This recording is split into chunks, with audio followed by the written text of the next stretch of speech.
Vanguard and clears temporary glitches. Next, run Valorant as administrator. Right-click Valorant, run as administrator.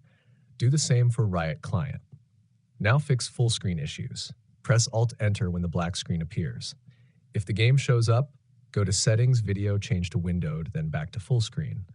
If that doesn't work, update your graphics drivers: NVIDIA, GeForce Experience, AMD, Adrenalin Software, Intel Driver Assistant. Outdated drivers are one of the biggest causes. After that, verify game files. Open Riot Client Settings, Valorant, Repair. Let it scan and fix corrupted files.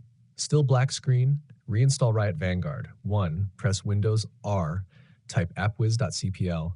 3. Uninstall Riot Vanguard 4, restart PC. 5. Launch Valorant, it will reinstall Vanguard automatically. If the issue continues, try disabling overlays, Discord overlay and video overlay Xbox Game Bar. Also disable any third-party antivirus temporarily. Last fix, go to C users your name, app data local Valorant, delete the saved folder, this resets config files. Then launch the game again. If none of these work, it could be Windows Update conflict, corrupted DirectX, GPU instability. Let me know, are you getting a black screen with sound or completely frozen?